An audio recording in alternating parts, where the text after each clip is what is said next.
চট্টগ্রাম দক্ষিণ জেলা বিএনপির নবগঠিত আহ্বায়ক কমিটিকে স্বাগত জানিয়ে এবং বিএনপি চেয়ারপারসন সাবেক প্রধানমন্ত্রী দেশনেত্রী বেগম জিয়া, বিএনপির ভারপ্রাপ্ত চেয়ারম্যান তারেক রহমানকে ধন্যবাদ ও কৃতজ্ঞতা জানিয়ে লোহাগাড়া উপজেলা বিএনপির উদ্যোগে আনন্দ মিছিল ও পথসভা অনুষ্ঠিত হয়েছে। সোমবার বিকেলে লোহাগাড়া উপজেলার আমিরাবাদস্থ পুরাতন বিওসি এলাকা থেকে শুরু হয়ে মিছিলটি চট্টগ্রাম কক্সবাজার মহাসড়কের বটতলী মোটর স্টেশন প্রদক্ষিণ করে লোহাগাড়া থানা সংলগ্ন গ্র্যান্ড মাসাবি রেস্টুরেন্ট চত্বরে গিয়ে পথসভার মাধ্যমে শেষ হয়।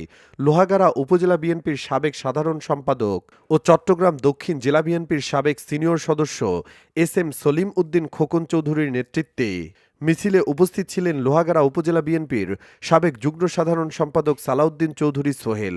আরও উপস্থিত ছিলেন উপজেলা ছাত্রদলের সাবেক সভাপতি ফজলুল কবির ফজলু, উপজেলা বিএনপির সাবেক যুগ্ম আহ্বায়ক এম.এ. কাশেম, চট্টগ্রাম দক্ষিণ জেলা ছাত্রদলের সাবেক সহ সাংগঠনিক সম্পাদক সলিম উল্লাহ চৌধুরী ডালিম, উপজেলা শ্রমিক দলের সভাপতি এস.এম. জাকারিয়া, উপজেলা যুবদলের সদস্য সচিব রাশেদুল হক, সাবেক যুগ্ম আহ্বায়ক মুসলিম উদ্দিন সহ বিভিন্ন স্তরের নেতৃবৃন্দরা উপস্থিত ছিলেন।